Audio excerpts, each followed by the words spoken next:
వేసే వారికి గడ్డాన్ని నేను దాచుకోలేదని సెలవిచ్చాడు. మరి ఉమ్మి వేసే వారికి నా ముఖాన్ని దాచుకోలేదు అని ఆయన మన లేఖనాల్లో ఆ మాటలన్నీ మనం చూస్తాం. ఆ విధంగా ఆయన మరి గొల్గొతా కొండ మీదకి తన భారమైనటువంటి సిలువను మోస్తూ గొల్గొతా మరి ఆ యెరూషలేము వీధుల్లో, కరకు వీధుల్లో ఆయన నడుస్తూ ఆ భారమైనటువంటి ఆ సిలువను మోస్తూ మరి కొరడాల చేత ఆయన శరీరం అంతా నాగలి చాళ్ళ వలె దున్నబడి రక్తమంతా కూడా కారుతూ ఆయన ఎంతో వేదన పడుచు ఆ సిలువలో 3 మేకుల మీద ఆయన వ్రేలాడుతూ ఆ శరీరం అంతా కూడా ఆ 3 మేకుల మీదే వ్రేలాడుతూ ఉంది.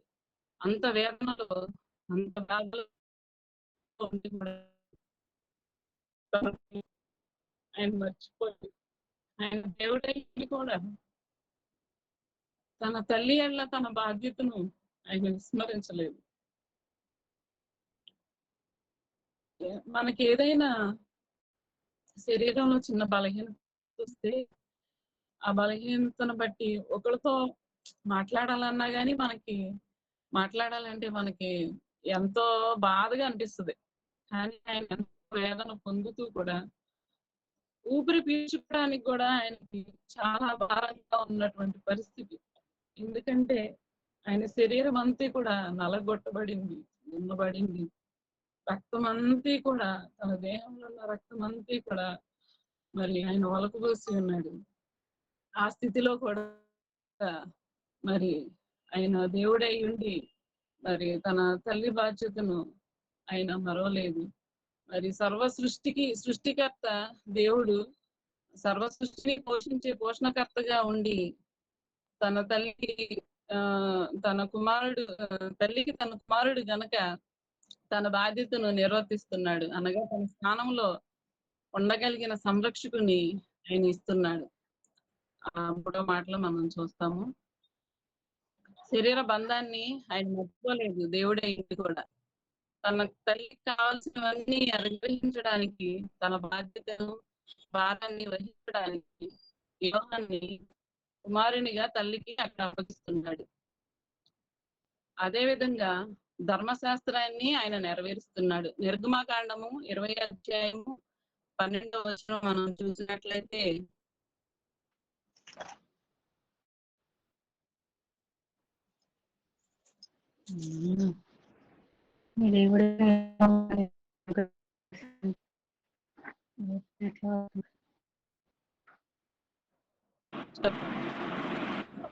అందుకు మోషే భయపడకుడి 20:12 నిర్గమకాండము నీ దేవుడైన యెహోవా నీకు అనుగ్రహించు దేశంలో నీవు దీర్ఘాయుష్మంతుడగునట్లు నీ తండ్రిని నీ తల్లిని సన్మానించుము. ఈ యొక్క పాత నిబంధనలో దేవుడు యెహోవా దేవుడు అనుగ్రహించిన ఆజ్ఞలను మరి ఇక్కడ యేసు ప్రభు వారు నెరవేరుస్తున్నట్టుగా మనం చూస్తున్నాం. నేను ధర్మశాస్త్రాన్ని నెరవేర్చడానికి వచ్చాను, దాన్ని కొట్టివేయడానికి నేను రాలేదు అని యేసు ప్రభు వారు ఒక విషయంలో చెప్తారు కదా నూతన నిబంధన గ్రంథంలో. అట్లాగే ఇక్కడ ఆయన ధర్మశాస్త్రాన్ని ఆజ్ఞలను నెరవేర్చేవాడిగా ఉన్నారు. అదేవిధంగా సామెతలు 23వ అధ్యాయం 22వ వచనం చదువుకున్నాం.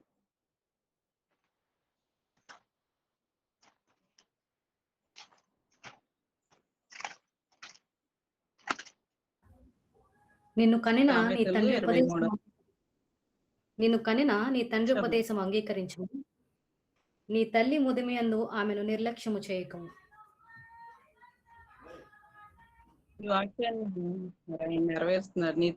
నీ తల్లి ముదిమియందు ఆమెని నిర్లక్ష్యం చేయొద్దు అని ఇక్కడ సామెతల్లో జ్ఞాని అయిన సొలొమోను మాట్లాడుతున్నాడు. మరి తన తల్లి యొక్క బాధ్యతను ఆయన మరి తన శిష్యుడికి అక్కడ అప్పగించినట్లుగా మనం చూస్తున్నాము. మరి మన యొక్క జీవితాల్లో, మన కుటుంబ జీవితాల్లో మన తల్లిదండ్రుల ఎడల మనం ఎంత బాధ్యత కలిగి మనం ఉంటున్నాం అనేది మనం ఒకసారి గ్రహించుకోవాలి. మరి ఈ బిజీ లైఫ్ లో చాలా బిజీ. ఆ తల్లిదండ్రులతో కూడా మాట్లాడేంత టైం కూడా ఉండని బిజీలో ఈ దినాల్లో ఉంటున్నారు. ఆ దినాల్లో యేసు ప్రభు కూడా మరి పగలంతా కూడా సువార్త పరిచర్యలో ఉంటూ, రాత్రి కాలము ఆయన మరి గెత్సేమనే తోటకు వెళ్ళి ఒలీవల కొండ దగ్గర ఆయన రాత్రంతా కూడా ప్రార్థించేవాడిగా మరి యేసు ప్రభుని చూస్తున్నాం. మరి ఆయన చాలా మరి తండ్రి ఆయనకు అప్పగించిన పనిలో ఆయన చాలా బిజీగా ఉన్నాడు. అయినప్పటికీ తన తల్లిని తన సమయంలో తను భూమి మీద నుంచి మరి తండ్రి వద్దకు వెళ్ళిపోయే సమయం వచ్చింది. ఆ సమయంలో తన తల్లి యొక్క బాధ్యతను ఆయన విస్మరించకుండా మరి ఆయన ఆ బాధ్యతను తన శిష్యునికి అప్పగిస్తున్నాడు. మరియ విషయంలో మనం చూసినట్లయితే మరియా కూడా మరి ఆమె యొక్క దీనత్వాన్ని మనం గమనించగలం.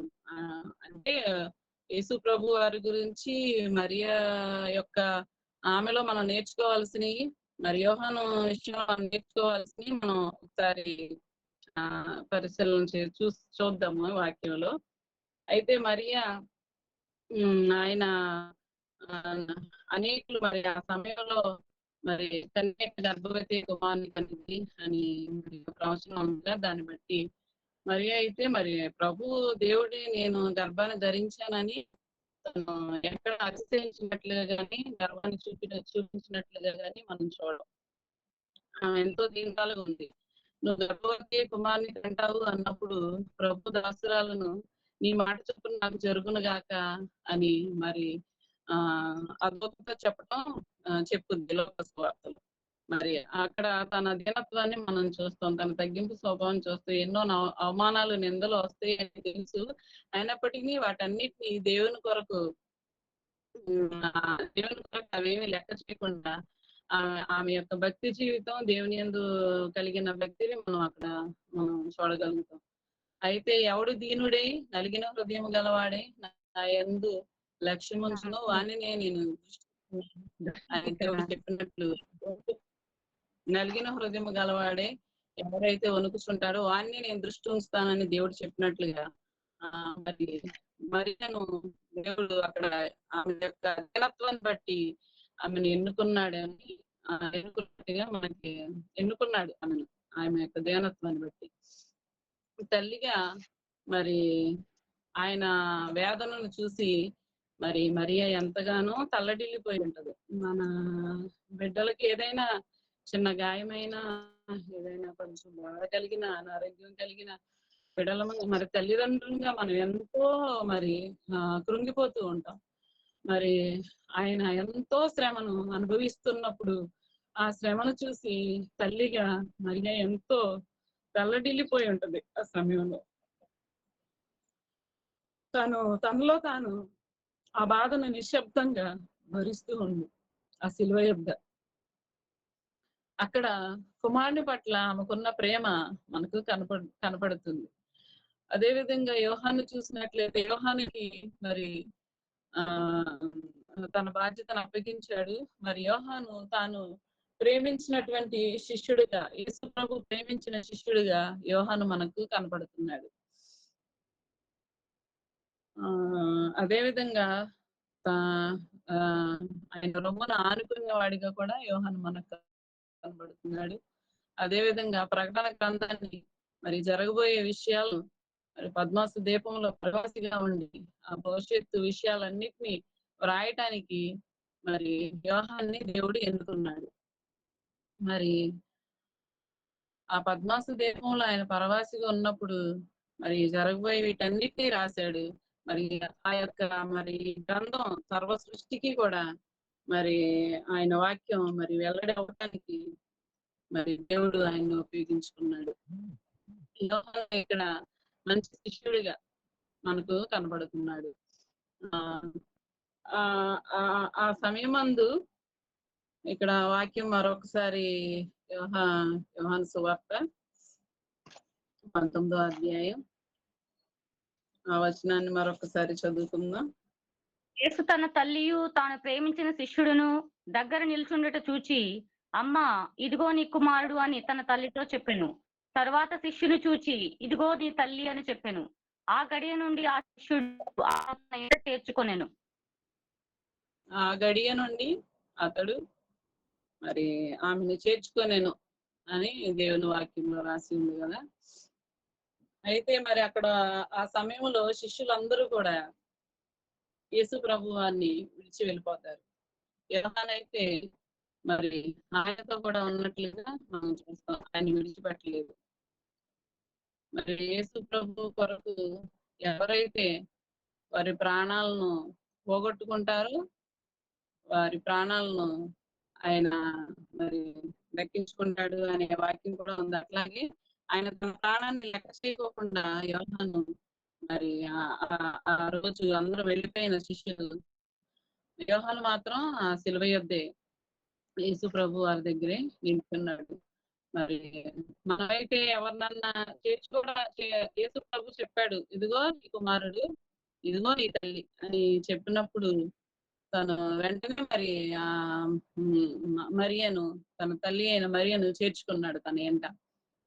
ఆ మనమైతే ఎవరినన్నా పోషించాలి, ఒకవేళ మన కుటుంబ సభ్యులు కాకుండా వేరే వాళ్ళని ఎవరినన్నా మనం చూడాలి, వాటిని సంరక్షించాలి అని అని అంటే కనుక మనం అలా చేయగలుగుతామా? కానీ ఇక్కడ యోహాను అయితే వెంటనే తను చేర్చుకున్నట్లుగా ఇక్కడ చూస్తున్నాం. యోహాను విషయంలో యోహాను మంచి శిష్యుడిగా, యేసు ప్రభు ప్రేమించే శిష్యుడిగా, ఆయన ప్రభు ఆనుకునే శిష్యుడిగా మరి ఆ తల్లి బాధ్యత ఆయన అక్కడ స్వీకరించినట్టుగా మనం చూస్తున్నాం. మరి ఈ దినాల్లో మరి దేవునికి మనం ఏ రీతిగా ఉంటున్నాం, దేవునికి మనం లోబడేవారుగా, మనల్ని బట్టి ఆ కుమార్తెను బట్టి, ఆ కుమార్తె నేను ప్రేమిస్తున్న ఆ కుమార్తె అని దేవుడు మనల్ని అనగలుగుతున్నాడా? అటువంటి స్థితిలో మనం ఉండాలని నేను కోరుకుంటున్నాను. అలా ఉండేటట్టుగా మనందరం ప్రయత్నం చేద్దాం. ఇట్లా యోహాను ఏ రీతిగా అయితే యేసు ప్రభు ప్రేమించిన శిష్యుడుగా ఉన్నాడో అదే రీతిగా మనం కూడా ఆయన ఈ కుమార్తె నన్ను ప్రేమిస్తుందని దేవుడు చెప్పగలిగేటువంటి స్థితి మనము కలిగి ఉండాలని ఈ సన్నిధిలో మనవి చేస్తున్నాను. అలా ఉండటానికి మనం ప్రయత్నం చేద్దాం. మరి ఈ దినాల్లో దేవునికే కాదు, సంఘంలో సంఘ కాపరికి మరి మనం ఏ రీతిగా ఉంటున్నాం, మరి ఇస్కరియోతు యోధా వలె మరి అటువంటి స్థితి మనం కలిగి ఉండకోకుండా అలా అటువంటి శిష్యుల్లాగా, ఇస్కరియోతు యోధా వంటి శిష్యుల్లాగా ఉండకుండా మరి యోహాను లాగా మనము ఆయన ప్రేమించగలిగే వారిగా, ఆయన ప్రేమించగలిగే శిష్యులుగా, సంఘ కాపరులకు కూడా మనం లోబడి ఉండేవారిగా ఉండాలని నేను కోరుకుంటున్నాను. మరి యేసు ప్రభు విషయంలో చూసినట్లయితే తల్లిదండ్రుల్ని సన్మానించుము అనే ఆజ్ఞను ఆయన శిలువలో నెరవేర్చాడు. మరి తల్లిదండ్రుల పట్ల మరి విధేయత కలిగి మనం ఉండాలి. మరి మన కుటుంబం పట్ల మన బాధ్యత మనం ఎలా కలిగి ఉన్నామో మనల్ని మనం ఒకసారి ప్రశ్నించుకోవాలి. మరి మన తల్లిదండ్రుల ఎడల మన బాధ్యత ఎలా ఉంటుంది? మనం వారిని ప్రేమించేవారిగా, వారిని ఆదరించేవారిగా మనం ఉంటున్నామా అని మనల్ని మనం ఒకసారి పరీక్షించుకుందాం.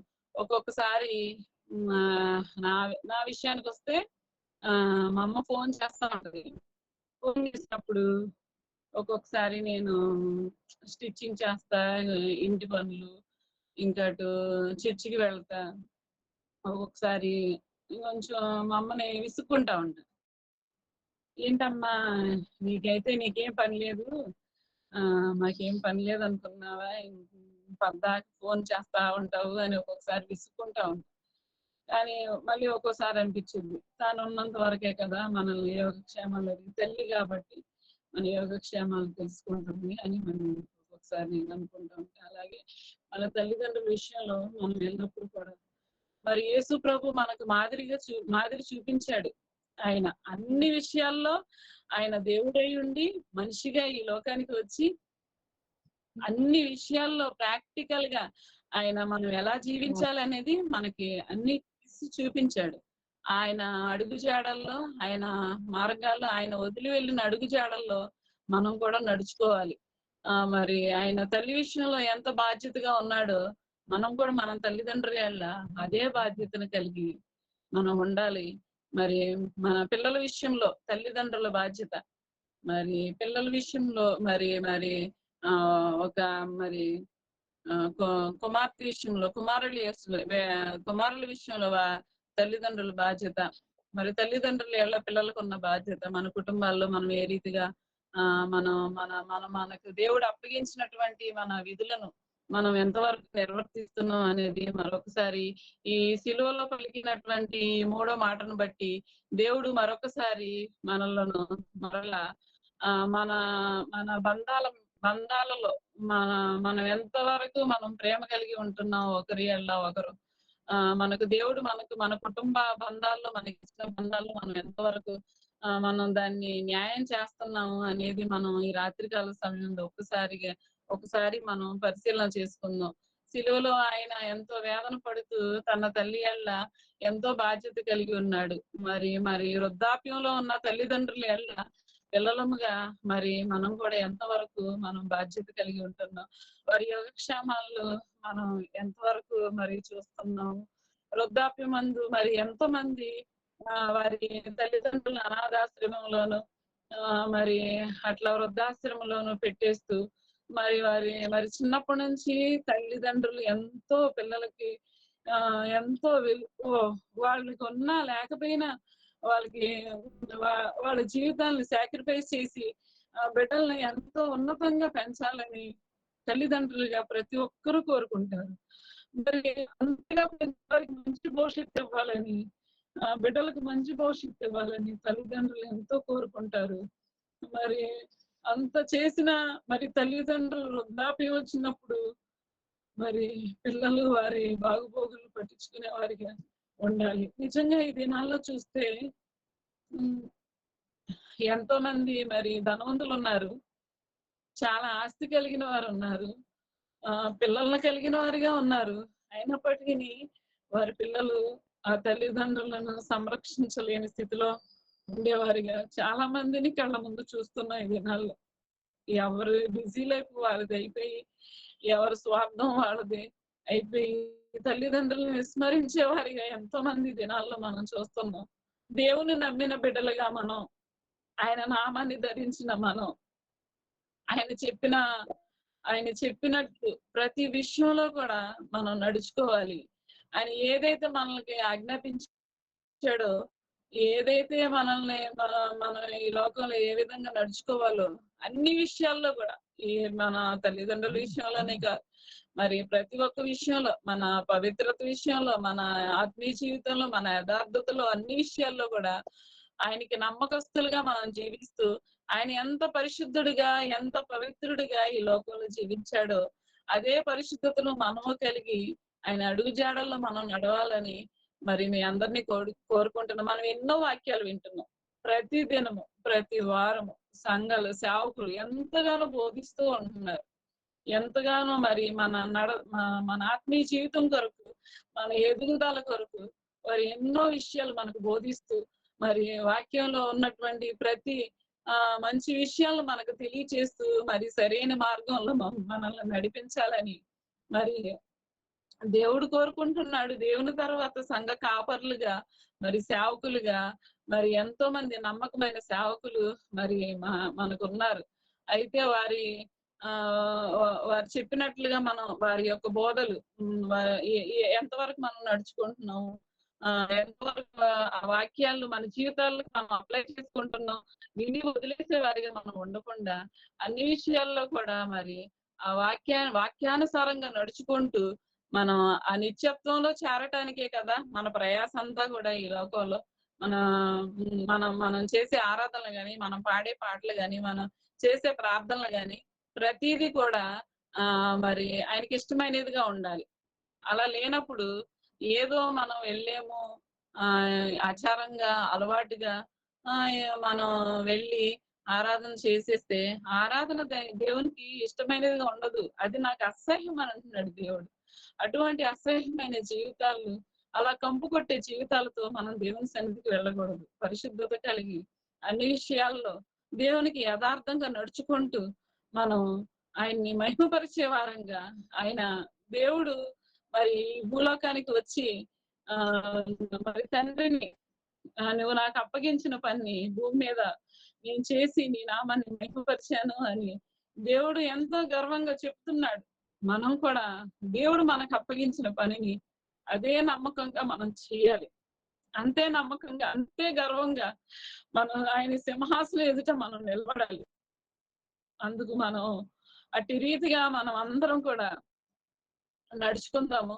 ఆయన రాజ్యాన్ని భూమి మీద మనం స్థాపించాలి. అనేకులను ఆయన శిష్యులుగా మనం చేయాలి. మన ప్రవర్తన విషయంలో మనం యథార్థంగా నడుచుకుంటూ ఆయన ఆజ్ఞలను, ఆయన కట్టలను మనం గైకొంటూ మరి ఆయన రాజ్య స్థాపన కొరకు నిన్ను నన్ను మనల్ని అందరినీ ఎన్నుకున్నాడు. మనల్ని ఏర్పాటు చేసుకున్నాడు. పెంట కుప్పల మీద తిరిగాడు మనల్ని ఆయన ఏర్పాటు చేసుకున్నాడు. ఆయన బలవంతుల్ని మరి బలవంతులైన వారిని, జ్ఞానం కలిగిన వారిని ఆయన ఎన్నుకోలేదు. బలహీనులైన మనల్ని ఎన్నుకున్నాడు కనుక మన జీవితాలు ఆయన నామానికి వెంటకరంగా జీవించే విధంగా మన జీవితాలు ఉండాలి. ఆయన ఎల్లప్పుడూ మనం సంతోష పెట్టేవారిగా ఉండాలి.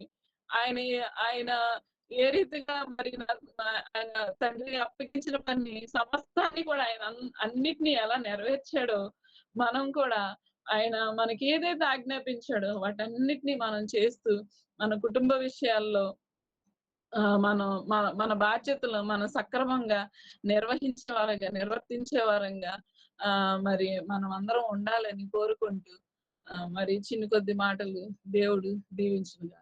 ఆమేన్. ఆమేన్. చక్కటి వాక్యం పంచుకున్న మేరీవదనకి నా వందనాలు చెల్లించుకుంటున్నాను. నిజమేనండి, రాత్రికాల సమయంలో మరి యేసు సిలువపై పలికినటువంటి మూడవ మాట, మరి మూడవ మాటను పంచుకున్న మేరీవదనకి మీకు వందనములు. మరి ఒకసారి ఈ రాత్రికాల సమయంలో మనం ఒకసారి పరిశీలించుకుందాం. మరి యేసు అటువంటి కల్వరి శిలువలో తండ్రి మరి ఆయన ప్రాణం పోతున్నప్పటికీ అటువంటి ఘోరమైనటువంటి శ్రమలో కూడా ఆయనకు అప్పచెప్పినటువంటి బాధ్యతను ఆయన మరవలేదు. ఆయన తల్లిని ఆయన ప్రేమించినటువంటి యోహాను శిష్యుడికి తన బాధ్యతను అప్పగించాడు. ఆమె తల్లిని ఎక్కడా మరవలేదు. నీ తల్లిని తండ్రిని సన్మానించును అన్న వాక్యాన్ని మరి ఆయన అలాంటి శ్రమలో కూడా, ఘోరమైనటువంటి శ్రమలో కూడా ఆయన ఎక్కడ మరవలేదు. ఆయనకి అప్పచెప్పినటువంటి బాధ్యతని ఆయన నిర్వర్తించాడు. మరి ఈ కాలంలో, మరి ఈనాటి కాలంలో మరి ఒకసారి మనం అందరం మన జీవితాలు పరిశీలించుకుందాం. మనం ఆయన మన పైన పెట్టినటువంటి బాధ్యతలు మనం ఎంతవరకు నిర్వర్తిస్తున్నాము, మన తల్లిదండ్రులను ఎంతవరకు సన్మానిస్తున్నాము, మనం వాళ్ళ పట్ల కలిగి ఉన్నటువంటి బాధ్యతను మనం నిర్వర్తిస్తున్నామో లేదో మరి ఒకసారి రాత్రికాల సమయం అందు మన హృదయాల్ని, మన జీవితాన్ని మరి ఒకసారి పరిశీలించుకుందాం. మరి ఇక్కడ మరి ఆయన మనం ఎలాంటి మరి వదిన పంచుకున్నట్టుగా ఆచారయుక్తమైన జీవితాలు కలిగి ఉంటే ఆయనకి నచ్చదు. ఆయనకి అసహ్యంగా ఉంటుందని మరి వదిన మరి ఒకసారి మనకు జ్ఞాపకం చేశారు. అలాంటి జీవితాలను ఒకవేళ మనం కలిగి ఉన్నట్లయితే ఏదో భక్తి కేవలం ఆదివారం కొరకో, లేకపోతే ఏదో పాటలు పాడేసి పక్కన పెట్టేస్తున్నాం, అటువంటి విధంగా ఆరాధన చెల్లించేస్తున్నాం కదా, ప్రార్థించేస్తున్నాం, అటు విధంగా కాకుండా మరి ఆయన మనకి అప్పచెప్పినటువంటి బాధ్యతలు, లేకపోతే ఆయన మన కొరకు దయచేసినటువంటి ఆజ్ఞలను మనం ఎంతవరకు సక్రమంగా నిర్వర్తిస్తున్నామో, మన జీవితాల్లో ఎంతవరకు వాటిని మనము అవలంబించుకుంటున్నామో, ఎంతవరకు పాటిస్తున్నామో మరి ఒకసారి మనం అందరము మరి జ్ఞాపకం చేసుకోవాలి. ఒకవేళ మనం అలాంటి స్థితిలో మనం లేనట్టయితే మరి ఒకసారి మన జీవితాన్ని మనం తిరిగి మళ్ళీ పునరుజ్జీవించుకుందాము. మరి ఒకసారి మన జీవితాల్ని మార్చుకుందాము. మరి చక్కటి వాక్యాన్ని మనకు పంచినటువంటి మేరీ వదినకి మరి ఒకసారి నా వందనములు చెల్లించుకుంటున్నాను. ఇప్పుడు మన మధ్యలో ఉన్నటువంటి సిస్టర్ మేరీ మునగాల శెట్టి గారు మహబూబ్ నగర్లో ఉన్నట్లయితే ప్రార్థించవలసిందిగా కోరుచున్నాను. విత్తబడినటువంటి వాక్యం కొరకు, మరి సిస్టర్ యొక్క కుటుంబం కొరకు ప్రార్థించవలసిందిగా కోరుచున్నాను. స్తోత్రం. హల్లెలూయా. మమ్మల్ని మిక్కిలిగా ప్రేమించిన మా ప్రియ బలమైన ఉదయకాలం నుంచి ఒక రాత్రికాల ప్రార్థన చెల్లిస్తున్నాను. ఈ యొక్క రాత్రికాల సమయంలో మా జీవితంలో మరొక దినాన్ని ఆయుషిచ్చే ఆరోగ్యానికి ఈ సమర ధ్యానంలో నేను ధ్యానించుకున్న బాధ్యతను దయచేసిన విధానం బట్టి నీ పాదములకు స్తోత్రాలు చెల్లిస్తాను. సర్వమితుడా, మౌనతుడా, మిత్రుడ తండ్రి చెల్లిస్తాను. మనైనా ఈ రోజు ప్రభావమైన శిలువపై మాట్లాడిన మూడో మాట గురించి నీకు పాదములకు లెక్కలేని వందనములు స్తోత్రాలు చెల్లిస్తున్నాను.